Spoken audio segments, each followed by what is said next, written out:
lecture in the Lubalin lecture series for the summer of 2025. My name is Alexander. I'm one of the instructors in the TypeCulture program, and I'm a director in the Lubalin Studies Center, the two entities that are presenting this lecture series. The lecture is part of the extended program of typeface design, but also overlaps with the condensed program. So we have lots of students currently enrolled, so this is like really good content for them, but also for you all who are here. So thanks for being here. This is a new thing. I always feel like it's a good opportunity to plug the Lubalin Center, which is right across the hall, which I'm very fortunate to be a part of, but a wonderful collection that began 40 years ago. In September, it'll be exactly 40 years, but it's something that has been part of this institution for that long, and is, I think, an integral part of our education, and certainly typographic education. Lubalin was a very important figure within that, so I think it's a very handy resource available to the community. So if you've never been, it's right across the hall. This is sort of what it looks like, I guess. The best part about the collection is it's an open collection. So there's about 80,000 objects. For those who have been, they can attest to how fun that is to not know what you were going to see. It's nice to know, but also I think really handy not to have an idea, to be surprised and find lots of really neat things. This is a very small sampling of what we have. This is some of the drawers for the Lubalin material. If you're interested in coming and visiting, all it takes is an appointment. You could reach out to us via the wonderful email system that we are inundated by. But this is a good one. We like to schedule visitors. You can set up a time to visit. If you teach or you have colleagues, you can bring a team to visit. We do special things. You can email us and talk about the options that we have for you if you want us to do that. So take advantage of it, and I'll try to boomerang to Lubalin in 1 second. But as the introduction video opened with, we're very fortunate to have TypeCulture sponsor the recording of these lectures. So we have a fast-growing collection of these lectures that are available for free to watch. So a lot of that is thanks to the generosity of TypeCulture, which is a fantastic project online and Type Foundry, but also an amazing educational resource.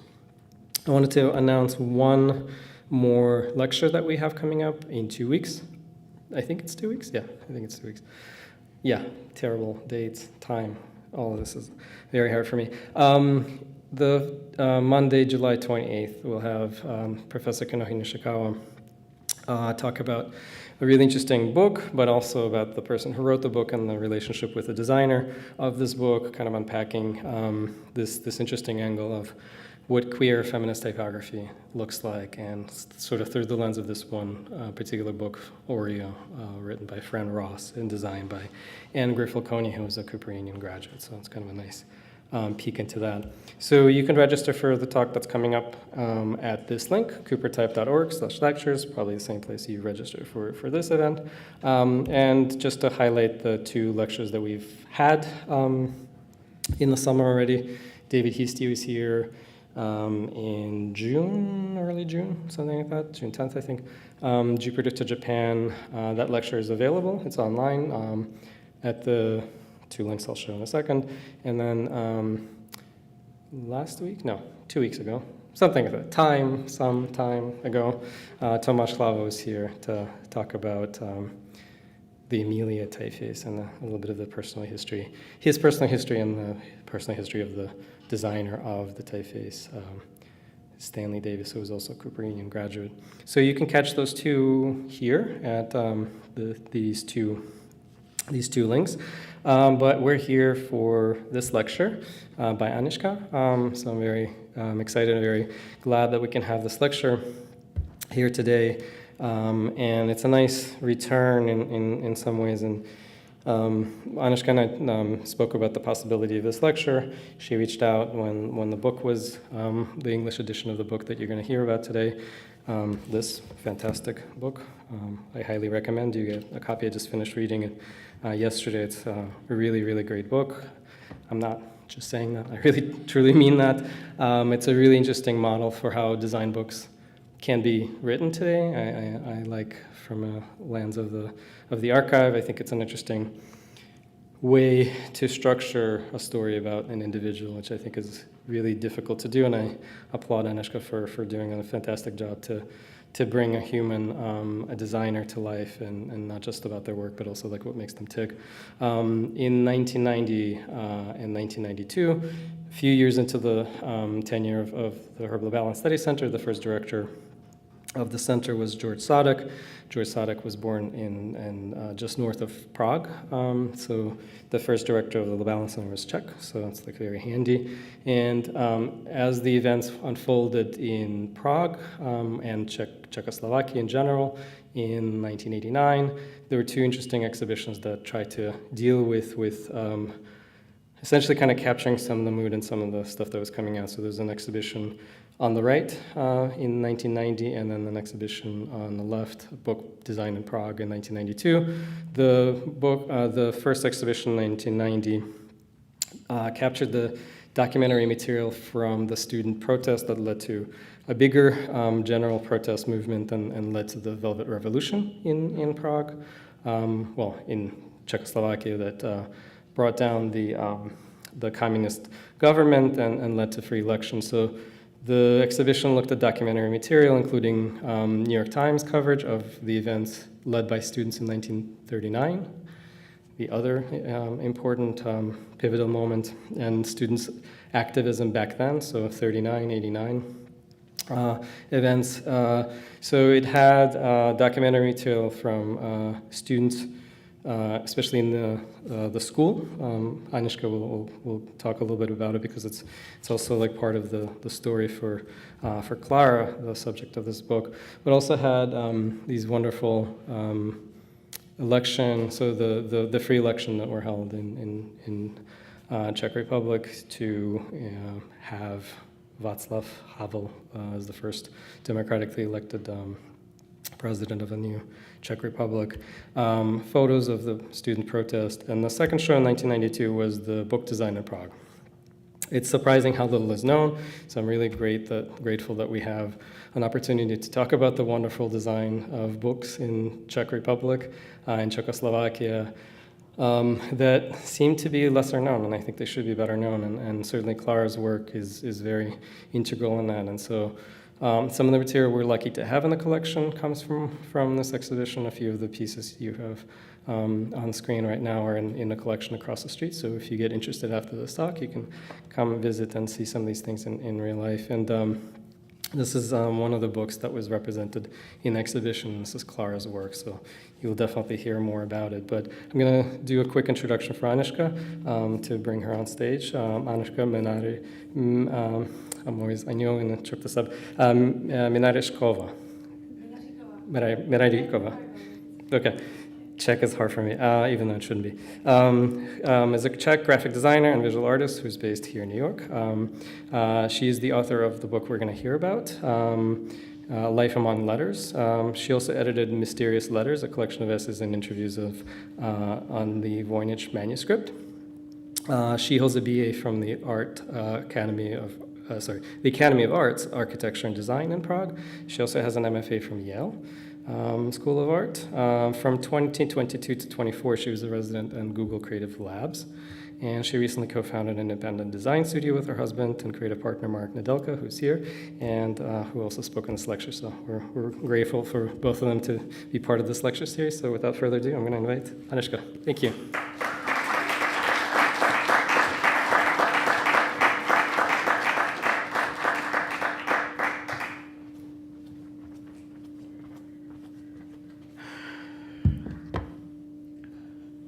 So thank you so much, Sasha, for this wonderful introduction. I feel the way you spoke about the book and gave a bit of a background, it's maybe even you put it in a way that sometimes it's really hard for me to put. So thank you so much again for that. And also I want to thank you to TypeCulture and to allow me to be part of a Herb Lubalin lecture series. It really means a lot to be speaking here tonight to all of you about Clara, because this book that you might, after the lecture, you'll be able to purchase here. I also have a few copies with me. Has been part of my life for so many years, almost 9 years, and it kind of all started as a hunch, a question, a student project, eventually became a friendship, a collaboration, and a published book. So again, thank you all for being here in person and online. I don't know where's the online camera, but it's a really big honor to share Clara's story with you. So what does it mean? A life among letters. I think we, in a way, all live among letters. We are surrounded by them, everywhere on screen, in books, in the streets. Maybe that's also why you are here, because you care about typography and the way the letters shape our world. But also, I'd like to think that we are a bit like letters, always in relation, because letters don't really mean anything on their own. They rely on rhythm, spacing, a connection. And this book and this talk you're about to hear is about Clara Istlerová, who lived very closely among letters. She is a Czech typographer, calligrapher, and book designer, and her expressive body of work, which covered, book covers, stamps, poster, helped shape the visual culture of postwar Czechoslovakia. And again, it's really important to say that she's a living author. She's not here, unfortunately, because she's in her summer cottage in Czech Republic. We had a book launch here in New York in the Czech Center 2 weeks ago, and I asked her if she would be interested in coming, but she was like, no. So here, today you have to rely on me in telling her story. So, who is Clara Istlerová? So this is also one of the questions that actually I asked myself when I saw this group photo in 2019. It was during a lecture at the Academy of Arts, Architecture and Design in Prague. I was an undergraduate student there, and we were learning about TypeCulture, which was an informal but very influential collective of Czech graphic designers founded in 1974. Some of the members were Milan Jaroš, Pavel Hrach, Rostislav Vaněk, and many more men. And then I saw, among all of the group of men, I saw this woman sitting there, and I thought, who is she? My teacher told me, she's Clara Istlerová, but that was about that. While other members already had books, careers well documented, Clara was a bit of a mystery, and I remember thinking, why don't we know more about her? So one of the traces of Clara's work I encountered was this orange poster she designed for one of the TypeCulture exhibition in 1986. It was, again, also as the lectures part of the syllabus, and it was in our university archive. It was this bold black ampersand on orange, the designer's name clustered at the bottom like typeset bricks. And TypeCulture wasn't just a collective, it was also kind of a strategy. So the ampersand was intentional.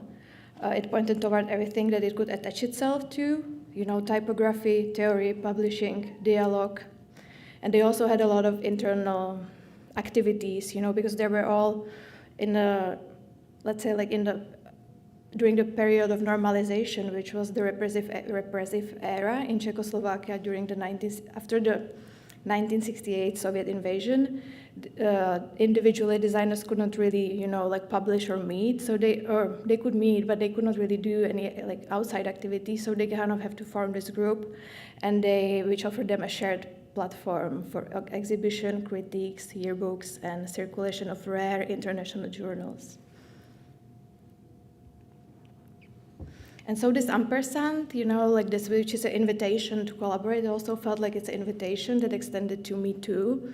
And so I thought, what if I just don't research Clara? First of all, I couldn't really research anything because there was nothing much to research, in the archives or in the school.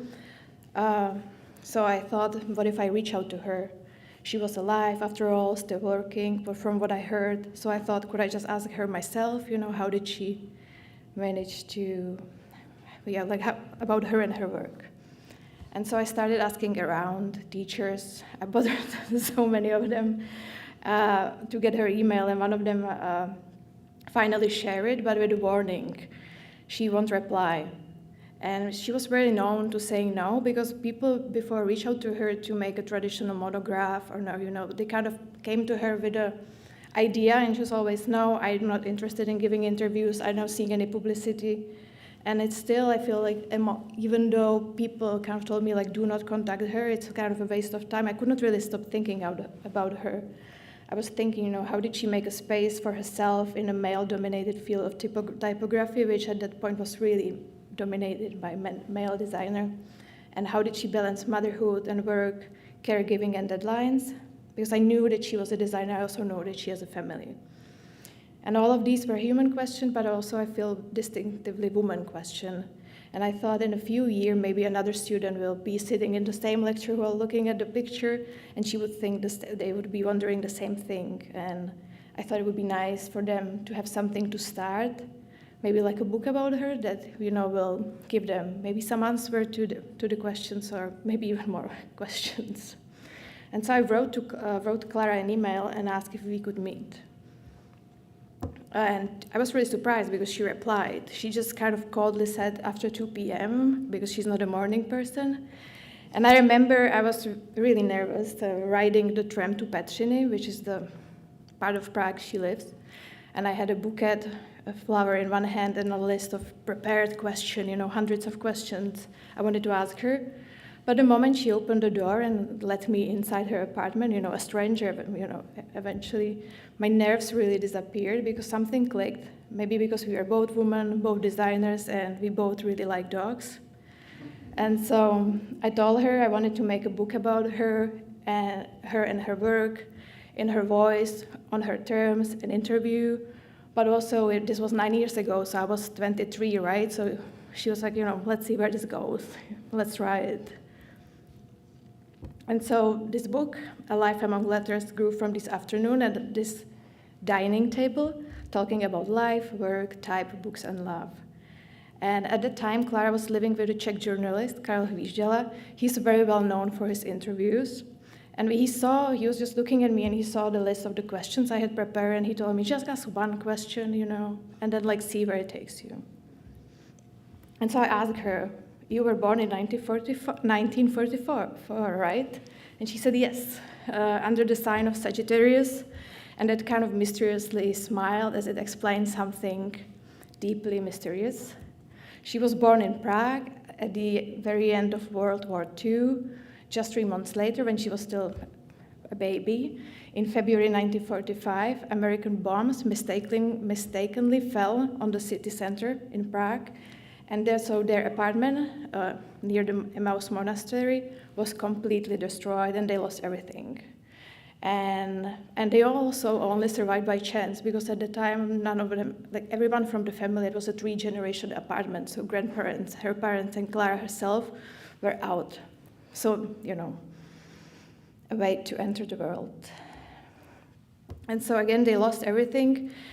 Furniture, photographs, even her father's early paintings. And I remember in the interview, Clara told me that maybe that's why she's not really attached to things. She's not really sentimental, and later I realized that's maybe why she does not keep any of her work. But I will talk on that more later. After the bombing, the family moved to Karlín, which is a different neighborhood in Prague. And Clara grew up there surrounded by 3 generations and by art. So here, Clara's father, Josef Istler, was a surrealist painter, part of the Czech postwar avant-garde. Her mother, Gerda Istler, had studied design before the war and later taught drawing. She also collaborated with Josef on ceramics and textiles, and later in life painted delicate watercolors. She also met this person, art collector here actually in the US, who became really fond of her watercolors and was paid when the borders opened. She could travel here and sell her watercolors for quite a lot of money. So Clara grew up in Karlín apartment, but it also sort of doubled as a creative salon. Her parents welcomed poets, painters, and theorists in their home. Among them was Libor Fára, Vratislav Effenberger, again, names that maybe are not familiar to you, but you can learn also about them more in the book. But they were kind of from this Czech surrealistic and avant-garde circles. and this kind of avant-garde spirit rooted in the interdisciplinary dialogue, visual intuition, and intellectual risk form a quiet but lasting bedrock on Clara's work. She had the privilege, to kind of absorb all of it firsthand, not through manifesto, but through daily life, books, visitors, conversation in the living room. Clara's father was, again, a painter, but he was at the time, because he was not painting social realism, he was banned from exhibiting publicly because he was a surrealist. And so, like many avant-garde artists, he was pushed to the margin, cut off from the galleries, studios, and commission, and so he worked from home, turning their apartment into a studio, print workshop, and a dark room. He painted, made lithographs, and designed book covers and logos to support the family. So he also did a lot of graphic design on the side to make money. And Clara remembers that there were paintings hanging everywhere, and my father had a studio and a graphic workshop in one room where he worked for days and days on end. Which also meant that Clara, soon became father's helper. Around age of 12, she began helping me in the studio. She ground lithographic stones for him. She learned dry point and etching. Her father also gave her her first camera, and together they enlarged prints, framed composition, and developed photos in the bathtub. She says this was her real education. It left the biggest mark on her because it was very physically intuitive, rooted in a practice and close relationship. But Clara wasn't the only one that was shaped by her father's workshop. Her younger brother Tomáš was also drawn in as a helper later on, helping with molds, casting resin, even sculpting. He really didn't want to become a sculptor. He wanted to be an auto mechanic, but it kind of felt like he got pushed into this artistic way of life, and he later studied sculpture at the Academy of Fine Arts. But the father's influence, Clara said, didn't really serve both of them equally, because Tomáš struggled under the way of being turned into their father's sidekick, and he also, there's a big pop culture in Czech Republic at the time, and so Clara's father started taking, Tomáš to pubs when he was 16, taught him to drink, and if Clara recalled that if he hadn't drunk so much, it really ruined him. So he was gifted, but his life was harder and much shorter. So you can see sort of, similar life path, but, totally different outcomes. And so unlike her father, Clara never really wanted to be a painter. She loved literature and reading from her young age and was drawn to the books, to their form. She recalled they had a huge library back home. She said that books for her really presented this natural combination of utility and beauty, and she was fascinated by contrast between the pure white paper and the black text. At the secondary industrial school of graphics in Prague, she discovered calligraphy, and with it, she calls it kind of a different kind of art. Typography, she realized, it wasn't just functional, it was physical, expressive, and deeply personal. And especially calligraphy, she describes it as a symbiosis between letters and the body. Each gesture has weight, each stroke was a decision. You write with a certain rhythm with the body, she said, which is something that really stayed with me. You feel when something's right or not right, that's where typography begins. But Czech language, she added, was visually tricky because we have a lot of fragmented shapes and diacritics, like ch, you would have to see, all these carons and all that, so it really breaks it visually. So she preferred Latin, but she had to eventually, adapt to the Czech diacritics. And she learned how to feel where each letter wanted to go, left, right, up or down. And it wasn't really mechanical, it was intuitive, physical, and live. And I think for Clara, this was a bit of a revelation and transformation, because she said that the learning calligraphy is what really brought her to typography. And I can definitely see it also in her some of her later work, that this calligraphic instinct never really left her. She loved the letters so much, she played with them, and it really taught her to feel each letter, to follow its rhythm, weight, and gesture. And she did not really approach typography just as a form, but as a form of a free creation. So even though she didn't want to be a painter as her father, I think there's a lot of freedom in the typography, and it's also sort of, an art, in its way. But first let me go back again in time for a bit.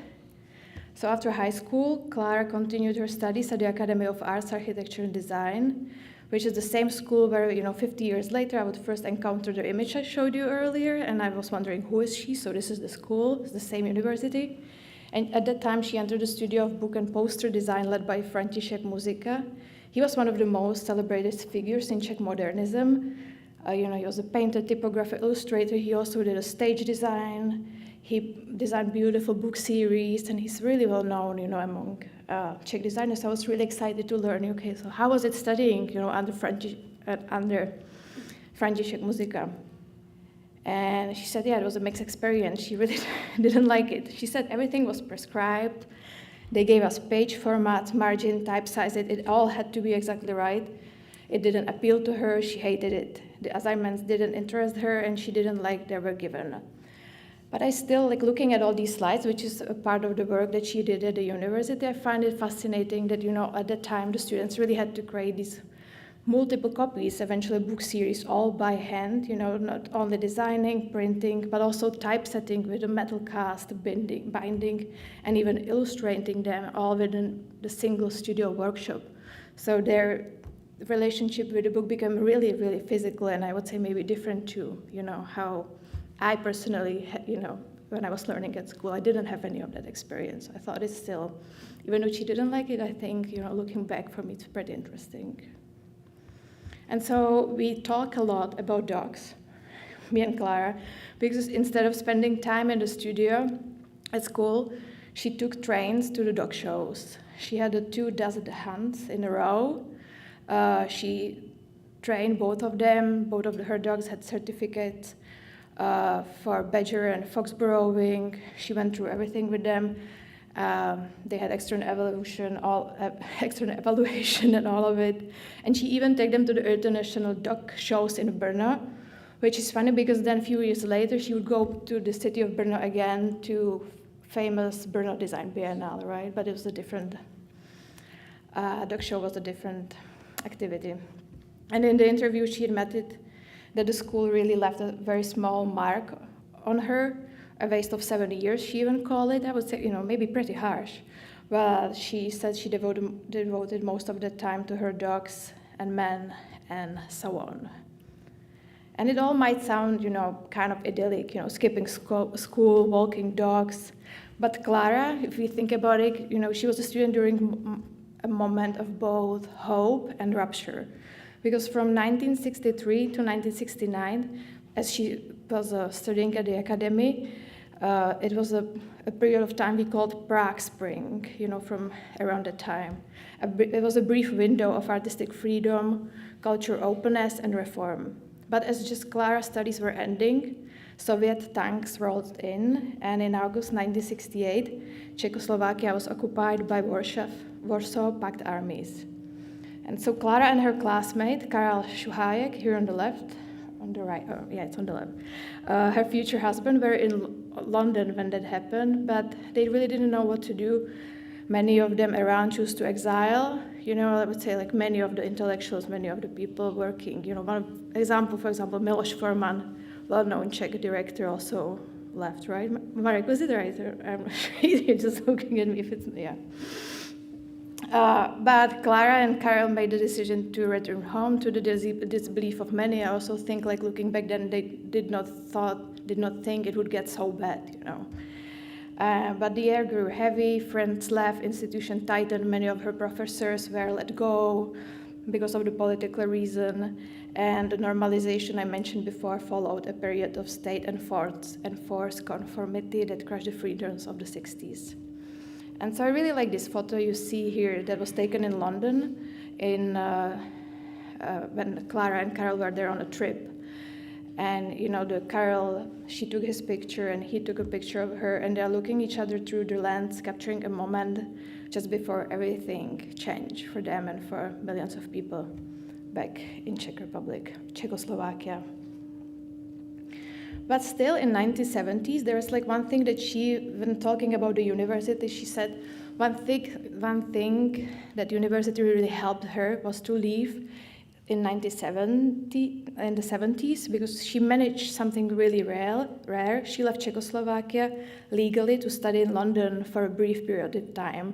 Like at the time, she had to sign papers that she will return and she won't stay abroad, but they usually did not let people leave the country, and she was accepted to the Central School of Art and Design, and it was František Muzika, the teacher, which his teaching she didn't really like, who helped to make it possible.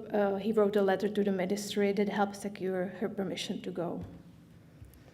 And so in London, Clara studied lithography, visited museums, and sold crocheted vests at Portobello Market to make extra money to travel to Canada and New York. So maybe she was walking the streets here in front of the Cooper Union, I don't know.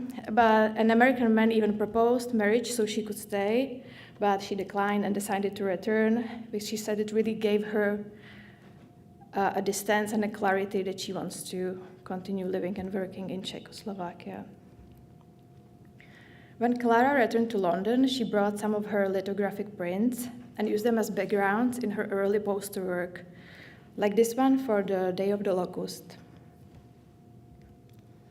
And for a while, she continued designing posters, but I think it's important to say that in Czechoslovakia, film marketing worked very differently from the West, because under the communism, film distribution was state-controlled and centralized, so there were no competing studios, no imported campaigns, no need for commercial persuasion.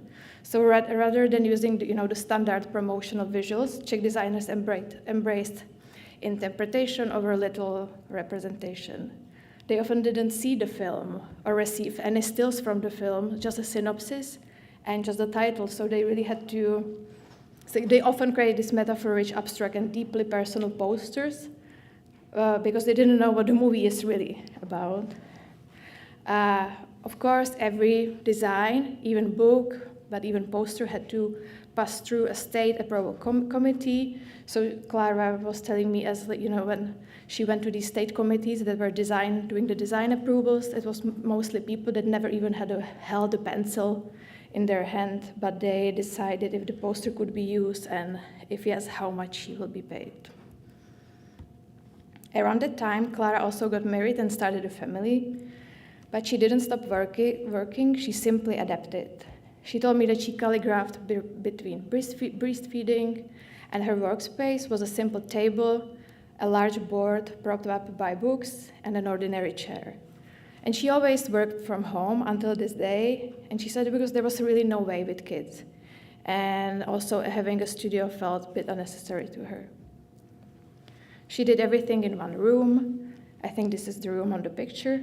She did typesetting, layout, illustration, even hand binding, often late at night, multitasking alongside dinner, homework, and laundry. And there is this really poetic afterword by Zuzana Lednická, who is a contemporary Czech graphic designer in our book, where it kind of talks about how Clara creative flow folded seamlessly into daily life and in a rhythm that defies the ego of traditional design career. But soon after, the poster work she did, she gradually turned away from it and focused entirely on books from now on.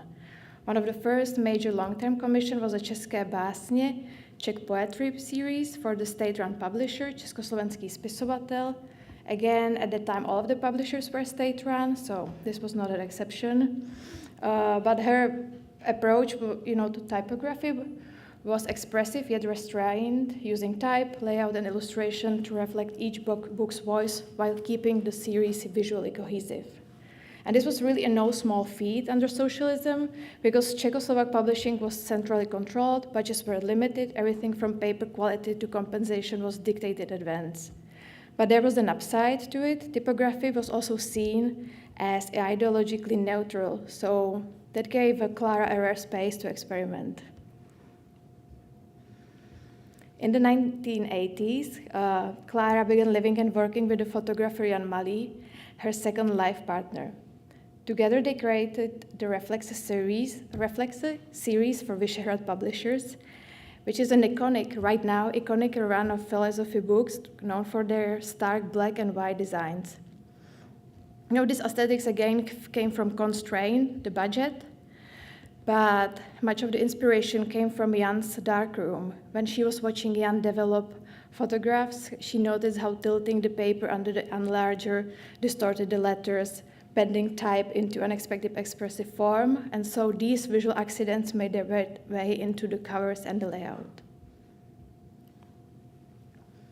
Another collaboration with Jan was a Czechský člověk, a Czech man, which is an interesting project because it's this ongoing, like at the time it was a long project that was going on for a long time. It was a photographic portrait of everyday people across the country, while Jan photographed subjects in makeshift studios across Czechoslovakia. Clara shaped the book's structure and visual rhythm. Of course, the book followed the project. There was something to me really nice about the way she talked about collaboration with Jan, with her life partner, because she said that every relationship you have, especially with another craftsman, really marks you. She told me it gives you a dimension of his craft, and if it weren't for his photographic profession, she would not have figured some things out, like the Reflexes series. And so living and working together meant also a constant exchange. If you don't live with somebody, you never will get there, she said, but also you have to keep your inner freedom. And so I feel every piece of her work, her books, like her life, were shaped in conversation, not in isolation. So while Clara is really well known for her refined book series, I personally like two fairly unknown books that stayed with me quite a bit. One of them is her poetic, playful design for Plíšková podle abecedy, a collection of alphabetic poetry by Czech poet Anežka Minaříková. I think this is one of the freest work with Clara's freest work with typography, and you can really feel that she's having fun, with the type on the page. It reminds me of concrete poetry, where the layout of words carried as much as meaning as the words themselves. Another personal favorite, and this was also the book that Sasha showed you earlier, is Ostrov, kde rostou housle, The Island Where Violins Grow, a children's book Clara designed in 1987. For the cover, she used Seymour Quast, Bestial Bold, but she let the letters misbehave. She put publisher names into the letter's teeth, letting the type live kind of freely, but also constrain it within the grid. She also added the color to the type, not to organize, but just to delight. So you can really see how she was working with different designers, with a different typeface she did not design, but then she still added so much to it. So it feels almost like a collaboration. The illustrations in the book were also sourced from the abstract painters around the world. And she also told me at that time she really wanted to supervise all of the books that she was making at the printer, so she even took a 7-hour train to Český Těšín and lived there for a week, just making sure the printer followed the directions she told them. And the result, I think it's a really joyful and beautifully made book, and it went to win an award at the Bologna Children's Book Fair. Not just about the individual books, but we also quite a lot talk about how books used to be made, because I was curious, as a designer living in the 21st century, I was curious, how did she do all of it, without a computer? In our book, there is also a chapter called On Books, where she talks through the analog process in detail. How back then designers received typeset text, usually from monotype machines, printed in long columns. They would have to kind of cut it, text, and paste it page by page. She would have to draw the covers, also show the typesetter when she would like to have the typeset. She would have to cut the letters, rearrange them, then enlarge them again. It was really a physical labor. And she said you can really create a lot of, or you as you work, with your hands on the book or with the design, you can create all these type of tricks, but you also have to think about everything very carefully. And so I really recommend, it's one of my favorite chapters in the book, again, is this on books when I think it's full of vivid material detail and a reminder of time when design was a really slow, tactile, and deeply collaborative practice shaped by conversation with typesetter, printers, and the physical limitation of the medium itself. Hands-on approach to typography, tactile, thoughtful, and responsive, took on a new urgency in 1989. These slides that you see on the screen are also from one of the exhibitions that Sasha was talking about, which was about like how the students and the typography shaped the Velvet Revolution in 1989. It was the time that this revolution peacefully ended 4 decades of communism rule in Czechoslovakia, and student artists and ordinary citizens filled the streets, and Clara was one of them. She told me that she remembers how they made the banners, leaflets. There was even a competition for the Civic Forum logo, which is a new political party, and she doesn't remember, or she doesn't have what she designed, but she knows she took a part in the competition, and it was a bit of a moment in which typography left the page when the letters helped to shape a revolution. She remembers how she and the Typoet group, a group of designers I showed you in one of the earlier pictures, met in Zdeněk Ziegler's studio, which is another Czech designer, about Wenceslav Square, which is the biggest square in Czech Republic, kind of the city center of Prague, and this is where the biggest demonstration happened, and they were stocked with flags, posters, and papers. They were working on them all night long, and then they joined the crowds below, and they didn't miss a single demonstration. But after 1989, the borders opened, and so did possibilities. So she said to me, you could speak freely, but the pace got much faster, and to keep up, she adapted. One of her closest friends, designer Rostislav Vaněk, told her, Clara, you really have to learn how to use a computer or you'll be out in a few years. And so I think it's funny looking at this spread because you see 2 pieces of work made at the same time, because in the 90s, she took a job as an art director for the Czech edition of Cosmopolitan, which was kind of her entryway into Western style publishing, and also, for many Czech people, the first time they could see, a Western style magazine. And also it helped her to finance her first computer. And at the same time, she worked on Přítomnost, which was a revived culture magazine that was banned under communism, and there still she laid out each issue by hand, cutting, pasting, and composing pages without a screen. So she said, the 90s really brought a lot of freedom, reinvention, but they also brought a lot of pressure. And you can easily get swept away if you don't follow your own idea. And yeah, it's just at the same time, different outputs. And I think it's maybe some kind of miracle. I don't know how she does it, but she still works on the same computer she bought in the late 90s, using Quark Express. Though she told me, when she turns it on, the computer, it needs a bit of persuasion. One of her most recent projects was Metamorphozy, which is a surreal, little well-known book by Václav Havel, a person who Sasha mentioned earlier. He was the first president of democratic Czechoslovakia and then first president of Czech Republic. And this book is really funny because it collects 2 really absurdist sketches, because Václav Havel was the president, but he was also a playwright. And one of the plays follows a man who transformed into a motorcycle. At that time, for some reason, Clara at the time was making many books in yellow, and when I was asking her why, she just told me that she started traveling to Greece, and there was this beautiful sunset. And maybe it's not a coincidence, maybe sunsets are also kind of metamorphoses too, but yeah, she was inspired by sun. And even in the digital age, I feel like Clara books still remain physical, emotional, but precise. And what I've shown you so far, it's really just a glimpse. I wanted to show you there's this, my favorite examples or example that she really liked that carry a bit of a story as well. But she designed 100 of books, across decades of political upheaval and cultural change in Czechoslovakia, and she contributed really significantly to how book looks and felt. And these books, this was a major production, so it was, many of us had them in their libraries.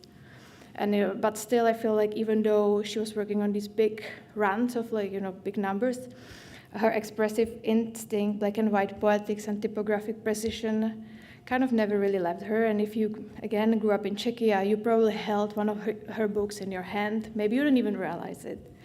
But I quickly realized when I was sitting with Clara during one of the interviews that she hadn't kept any of her books.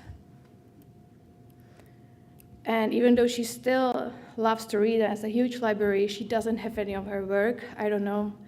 She had her high school work for some reason, I think out of the sentiment, even though she said she's not sentimental, but she said she doesn't really reflect on her work, and she doesn't need to look back that much, which I really respected, but it posed a huge challenge for me because I felt, we had this interview that I recorded with her about her life. She gave me personal photos, of her family and like 100 photos of her dogs, but I had a very little record of what she actually made, beyond what she told me and beyond what I could find in the school libraries. And so for this book, I also wanted to present her work along her life, intertwined, but I needed to build the archive from scratch.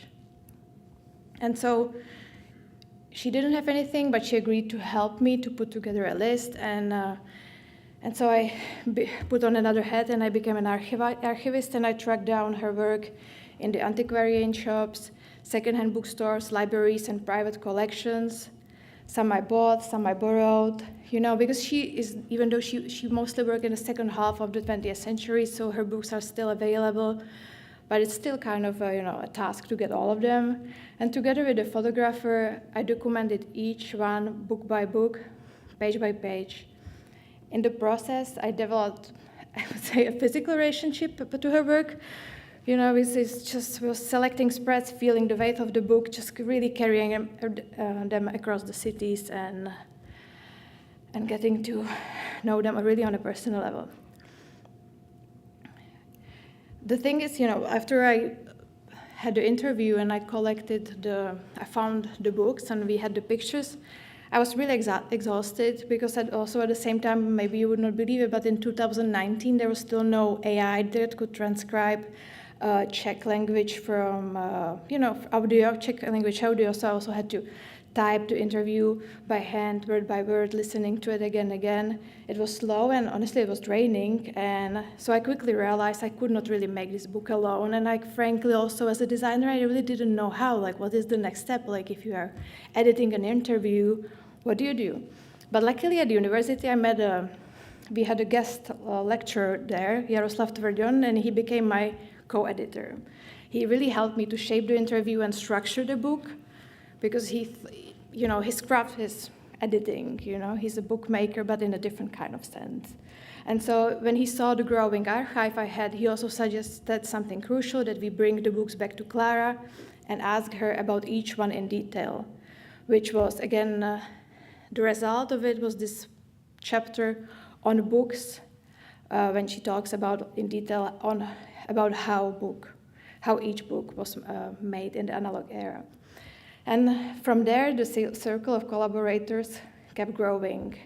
We asked design historian Jan Rous, who contributed a historical essay that also placed Clara within the 20th century design context, and I also asked Zuzana Lednická, a contemporary Czech designer, to write an afterword to the book. And so what became a conversation, I feel like finally at that point started to become something that could be a book eventually.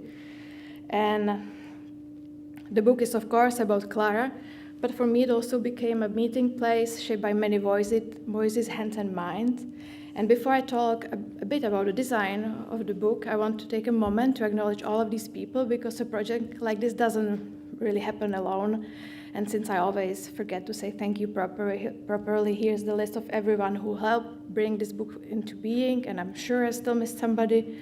But for me, this is also one of the parts that matters the most, because nobody really creates alone. And when it comes to design, I had a similar collaborative approach, I would say. I know as a designer, I really wanted to design the book myself. It's also one of the first things I was really excited when I'd reach out to Clara. Kaya is the name of my dog, and for some reason today my brain is scrambled.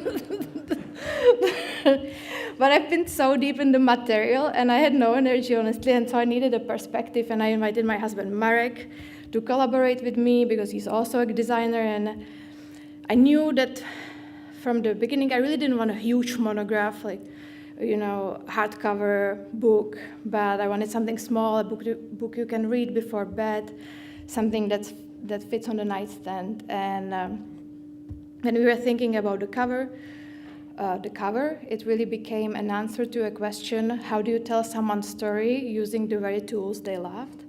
So in the background, Clara is captured mid-work, designing the Day of the Locus poster, and the title, A Life Among Letters, is assembled from the work archive we put together.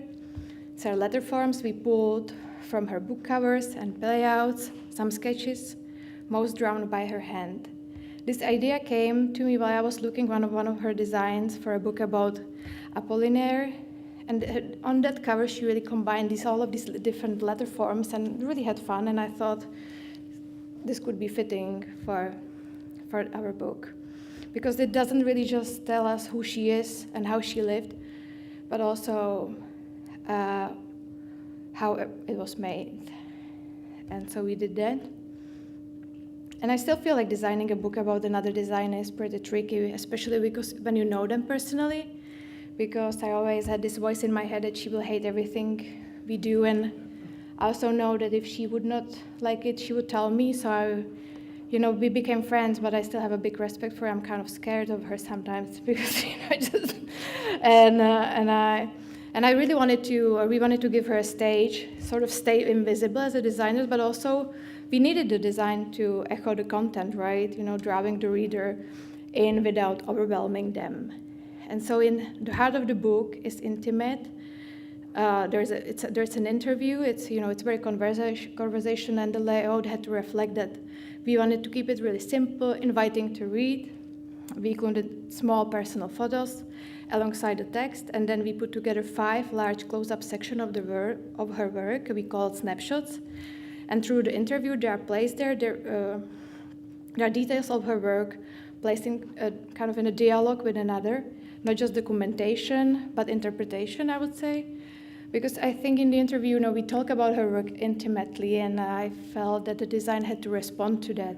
And these spreads that are dispersed in the interview, I think helped us to treat her work as something that is alive, not just archived, something that sort of speaks back. Around the interview, we also build a supporting structure, that gives a reader a deeper understanding and context of Clara's work. I mentioned earlier that we invited Czech design curator and theorist Jan Rous. He contributed a historical essay and placed her among her predecessors, but also her peers. And we also had this chapter on books, which visually we decided to use black background to, bring these selected visuals to the foreground, the books, just so it's, again, very simple layout, but it's just like the simple color choice help us to bring the books to the forward. And of course, it's a monograph, not a traditional one, but we still wanted to include the archive. And for that, we were inspired by many spreadsheets I made while working on the archive. So not a spreadsheet, but a list of work in the book is sort of an elevated spreadsheet. And it just, it's a almost complete list of her realized work, books, posters, series, stamps, celebrating the sheer breadth of her output. And hopefully it's also a resource for the future, so nobody has to go through through what we did and build the archives from scratch. And then there's also the afterword by Zuzana, but it's just typeset it simply, and you have to read it, but it's a really nice text. Now looking back, it's been 9 years since me and Clara first met, and so I often ask myself, now looking at the English edition of the book before we had the Czech edition of the book, which is a bit different, and I feel now as I reflect on that, I think what did this book teach me? I spent years understanding someone's life, looking closely, listening carefully, translating into pages, and if I go back to my student self, full of questions, longing to make this book. What would she, Anežka that's 9 years younger, think now? Did I do what I set out to do? I don't know. But I keep returning to something Clara once told me. She told me that she never really lacked a free expression because you have to put a lot of yourself into typography. And that stayed with me because this book doesn't just document what Clara made, it traces how she lived while making it. Her life and work unfolded alongside the events of 20th century Czechoslovakia, the bombing of Prague in 1945, Prague Spring, Soviet occupation, Velvet Revolution, and the wild 90s. But her story also became a portrait of a designer shaped by not just by design, but personal experience. And so I hope our book, each page carries a bit of that spirit. It asks what designer's story can look like, especially when it includes life. Because for many of us, maybe especially women, life and work don't really run on separate tracks. As Zuzana Lednická writes in her afterword, creativity often happens between things, between when you wait in a line, maybe when you are cooking, or maybe you're pushing a stroller. I don't think it's a weakness, I just think it's real, and when I look at Clara's life, I don't see a compromise. I see a lot of care. She lived among letters, drawing them in ink, setting them into layouts, and enlarging them for covers, playing with rhythm and form. But she also lived among people, through conversation, collaboration, and deep relationships. Her rhythm of work and life wasn't divided, it was one continuous intertwined flow.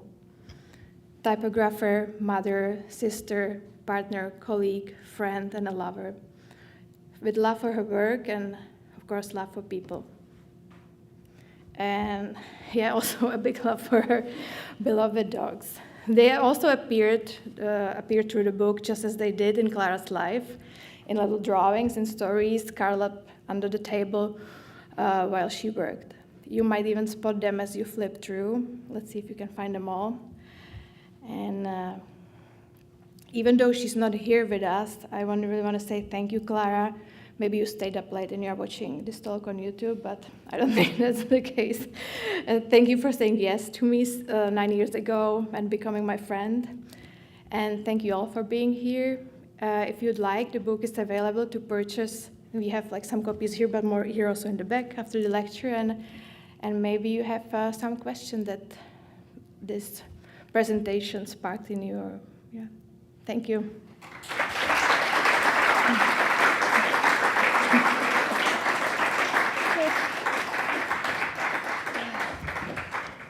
So if you have questions, just raise your hand. I'll come around and give you a microphone, because we have folks watching on YouTube, so that way they'll hear the question.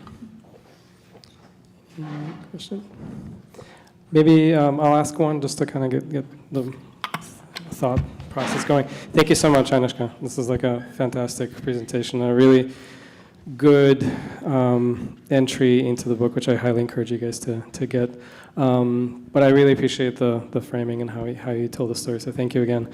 I'm curious, in the book and in your talk, you bring up the way that Clara studied in school. Can you talk maybe a little bit about the structure of how the studio environment is set up? Because I'm familiar with sort of the American art school. I don't know if most folks here in the audience are watching are also more familiar with that, but can you talk a little bit about how the structure of a studio in parts, especially with maybe František Muzika,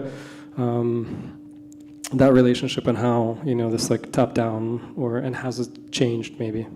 That's a really good question because it hadn't changed. But to give you the idea, so in Czech art schools, usually we have these things called it's like a master studio. So you have this one master, a teacher, who guides you, through your undergraduate to your graduate studies. You have a few electives that are mostly history subjects or, workshops like screen print and all that. But then all of your work that you do is guided by one professor and his assistant. And so I think this is also maybe the reason why because it can be frustrating, you know, you usually just get a feedback of 2 people, like through 6 years of your studies, and it's the same format that it's still, I had the same, I didn't have the same professor, but I had, was a different professor, but, again, kind of like a master studio with a teacher and an assistant, and then the students from undergraduate to graduate all working together, because these classes are usually pretty small. Let's say I would guess that in Clara's book and poster studio, it was like 3 students per each year. So then they would be, 4 years of undergraduate studies, 2 years of graduate, and all of these students would work together on the same assignments, and they would have the same supervision, which I think it's outdated model that comes, I think, even from fine art, when you have like these masters teaching you, like there's the kind of style of painting. I know it's maybe like less rigid now, but it's built on this really old system that I don't think it's working very well anymore, but I hope nobody in Czech hears it.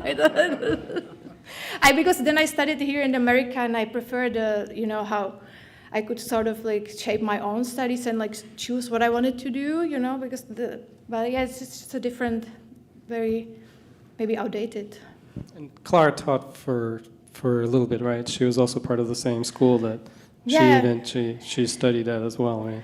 No, that's true. It was actually, she returned it when one of her friends, Zdeněk Ziegler, I think he was taking a sabbatical, so she returned it for a few semesters, but I don't think she was a tenured or a long time professor, because also what happened with some of the teachers, they would tell you, we are going to only stay and teach for a while, but then they just stay there for, let's say even 40 years, and so you just have to, there's this thing in Czech Republic, so where you go, when people ask you, like, where are you going to be studying design, I would say, I'm going to be studying at Babak's atelier, which was my teacher for 4 years. That was also Mark's teacher again, and so you kind of attach a name to a place where you study, and it really shapes it, interestingly, yeah. Other questions? I don't know if I need. Folks on. Okay, for folks online. So I find it amazing she still uses cork. That is, I started that out of art school in the 90s. So that she's still using the same computer. That's amazing. So my question is, I started my career doing like ruby liths and amber liths and doing typesetting myself. So did you talk to her at all about what her opinion was going from hand-set type, doing serif, sans serif, the leading, the kerning, going to cork, which at the time was a brilliant piece of software. What was her opinion about going from controlling everything with the pen and ink and paper to digital?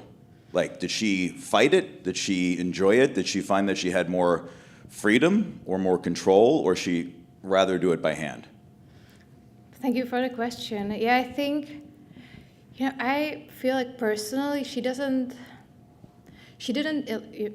the only time she really expressed emotion was about her studies, like where she really said she really didn't like something. But when it comes to the computers and by hand, I feel that she enjoys the computer quite a bit, because she said it's faster. But she also said, it doesn't really, as we all know, it doesn't really create something. You still have to create it kind of on your own. But she said it's just much faster, because especially when things were really handmade, it was just really time consuming, and now she felt she could do more things at the time, and also, make more money, so that was that part of it. And I feel like because there was also photo typesetting at that time that she was doing a bit, but then for the layouts, I think when she was working on the book series, it eventually became also quite easy, because she just had to draw like the layout and tell them you use this typeface, this is how you typeset it. But the only time she was really working with metal casting was at school, when she of course learned how to do it. But then there were in the printers, there were the casters, it was another occupation, people that would do it sort of for her, So sometimes when I just look, me and Marek were talking about it just yesterday, when I just saw the sketch of, like this is the layout, this is how you put the type, and this size and this line spacing, it almost looked like it was a bit easier. I don't know, but there was no emotion, I think, for her to the switch. of the, from the analog to the digital.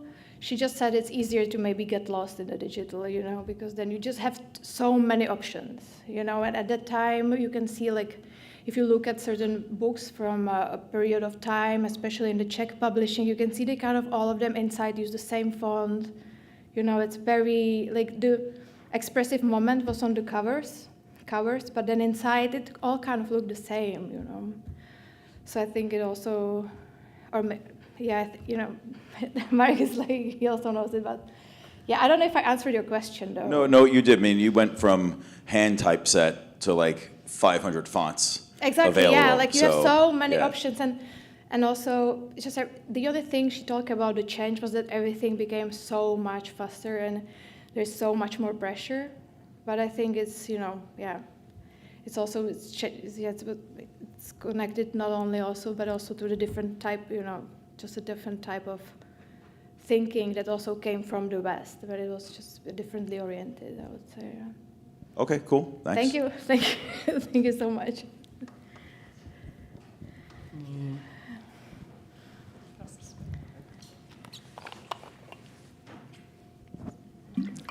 Thanks so much for a really fascinating talk.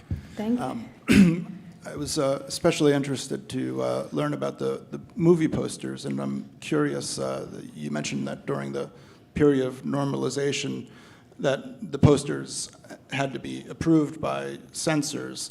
On one hand, they seem incredibly adventurous and inventive, formally, but then you mentioned that there was a panel of censors who are, approving them.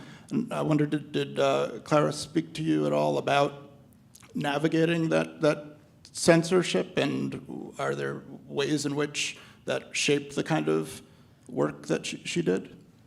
Thank you for the question. I think, now let me think about it. I feel, because the posters that she was already working, they were posters that the regime they will be showing, right? So I think the content was already approved, for the movies.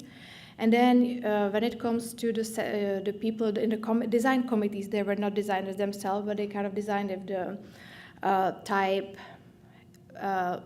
looks ideologically right. I think she just described them kind of as, people that, if she was like smiling and being like nice to them, and kind of, I don't know how, we have this expression in Czech I don't want to say, but they just kind of feel like you are really being, like you can bring them maybe like a bit of a chocolate or something, and then yeah, you kind of find them out. They will say yes, because these people, they didn't understand design. They were like, okay, the movie is approved, that it's type, if it doesn't really, for them, as I was maybe saying a bit earlier, the typography was a bit neutral because they didn't see it as a threat. And so I think that helped her, like, just being, she always said she was lucky in a way that the committee were nice to her, and then she was nice to them, and then, and they were like, it's a typography. They were like, it's not going, So I don't know if that answers your question, though, but because I think it also depends, there must have been some posters. She only designed, I would say 7 posters. There are some designers like Zdeněk Ziegler. I also know there's many great Polish poster designers. So I think, those people that really, I would say, design hundreds of posters might have a different, maybe experiences as well. But in Czechia, unless if you give somebody, and it still works until this day, if you go and give somebody a chocolate or something, you can get far with it. So that's, the mentality is kind of same. Thanks so much for... And thank you for your question. I hope I answer it. I don't know. Yeah. Thanks so much for sharing more about Clara's world and work with us tonight. I'm curious, you spoke about how Clara didn't really keep any of her own work, and you had to work like an archivist and go through all this extraordinary effort to track down, books in printed matter and everything. And I'm curious now that you've done that work and you've assembled it into this book, if you have plans for something to do with that, collection of artifacts, or if Clara has opinions on that too. That's a good question. So I moved to US in 2019. So all of the work that I collected, I kept is in my parents' basement. So this is where, and they are just bugging me about, you have to put it somewhere else. And then and Clara has, you know, some of the books I bought, there are some, especially when it come to the posters, they were really expensive. And so I asked the good thing about, I feel, in Czech Republic, because these like archives, you know, the libraries and the National Film Archive, it's usually a very small organization, but they hold all of these archives, and they are friendly, so you can, you know, borrow if you don't want to buy a poster for $500, right? And so many of those things went back to the original archives, and some of the books I have and I kept, but I don't plan to do anything, I would say, like spectacular with it. I feel there was a big exhibition recently, I think, in Czech Republic, and now it became like a traveling exhibition about the 20th century of Czech design, and they might have some books as well. But yeah, I don't have it's a good question. I think right now it's in the book, maybe I will have some ideas. I was just showing the book to Clara because I found some also new things, you know, as we were for this English edition that I didn't have in the Czech edition, like new sketches, because some people reach out to me after I published the Czech edition that they have some things, or they found some things, even researcher. And so there are some new things that were, you know, they weren't published before, but now I'm I don't want to lose the thread, but I'm just thinking that maybe when I showed Clara a month ago, I showed her this new book. She was like, oh, I really like this much better than the Czech edition. So maybe we can take this English edition and now we can make this a Czech edition again. So maybe I will have to go back again and I don't think I will be doing it anytime soon. But maybe what might happen is that it might have become a Czech, you know, another book, and maybe extended archive, because I keep on finding more examples, because she also, when she gave me the list, it was very crude, but then the editor that was helping me as well put together a few more things, but let's see, you know, you never know, but I can maybe give you some books if you would like. Thank you. Thank you. First of all, thank you for your wonderful English. Thank you. And my Czech is a little shaky. So now here's my question. It was mentioned before about going from single type to 300 typefaces. Yes. And that discernment that was needed. Her stuff seems to be so out there, so different. Who were the people that were judging it or critiquing it, because they had no standards? And did she have a favorite basic foundational type that she used? I mean, I used press-on lettering in architectural school, you know, and the idea that people with a computer with no design sense could produce all kinds of stuff. Again, her stuff seems to be so out there, so avant-garde or so different. There was no way of anyone judging it and comparing it. How did she manipulate, or how did she navigate that kind of whole industry or art field, you know, in terms of her stuff being accepted? Who were her gatekeepers, so to speak? That's a really good question. I feel, you know, it's looking at Clara's work and also looking at work of her peers from the Typoed group. It's interesting because all of these, they are from the similar generation, and even though they were working under the totalitarian regime, all of them were really expressive with the typography and the way they work with type. And I think, you know, because the people that judged the work, you know, like for the state publishers or the posters, they just did not really care about it because they didn't see it as like something that's threatening.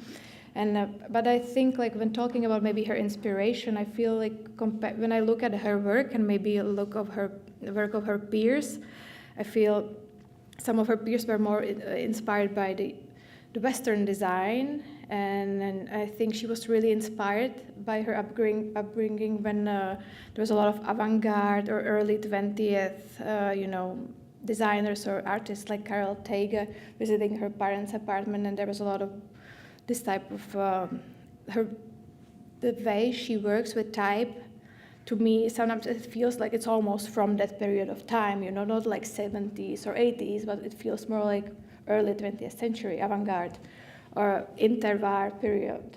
So I think that comes from her childhood and maybe a personal preference. But then when you look at her work, there are moments when you can really see the calligraphic, background as well. But then also when it comes to type, I think she had a favorite typefaces. I showed you kind of a few that to show.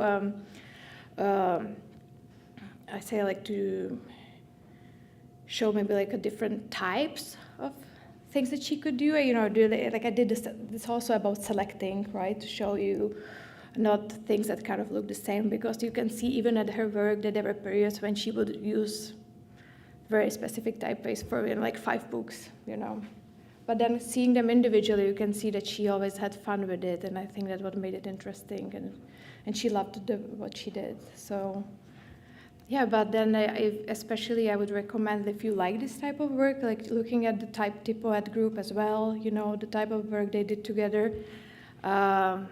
I think Sasha in the archives, they have the leaflet about the Czech books, right, from the 60s to 80s, and it's interesting. You will see like there's their work is different, but there's similar link. It's very black and white, bold type, but bold compositions, and I think in a way they were lucky because the regime or the people that were deciding, they were not they did not do it themselves, so they didn't understand it and they didn't really care about it, So, but they did not, they didn't know, like, okay, we don't know what it is, but it, it's legible. We get it, it's not threatening. It doesn't look like it's carrying some, like Western espionage message. So they're like, oh, yeah, let's just keep it. I don't know. Yeah. Again, I don't know if I answered it, because I think there's definitely more layers to it, because I know there were also designers that were part of the underground. They were working on zines and they were printing themselves. Clara wasn't part of it. Clara was really, I would say she was a pop culture in a way. She'd work on these like massive, it was like big clients, big state publishers, thousands of books. But there were also designers that were working on books that were, working with the content that was banned, but that were usually just typeset on a typesetter because you could not print them, right? So there was a different visuals also happening, kind of, in the underground, not literally, but what I mean, like in the culture underground of. But yeah, I think what the regime really cared about was the content, not the form so much. When it comes to design, yeah, I don't know if I answered your question. I hope. So. Yeah, and you said you are from Czech Republic, because you said you have your Czech is rusty. It was a joke, right? I don't know. Most people, take for granted, and you were kind enough to speak English to us. I mean, I have to stay in this country. I mean, it's not. But I know, yeah. Any final questions? Well, we should save time for you guys to get a copy of the book, please. Yeah, if you want to purchase the book, I have copies here, or you can also purchase it online if you want to support the publisher. Inventory Press, yeah, which is called Inventory Press, and they will also distribute the book. In bookstores and different online publishers. I even think it will be on Amazon. So, Yeah. anyway. Thank you, Anežka. Thank you so much. Thank you all.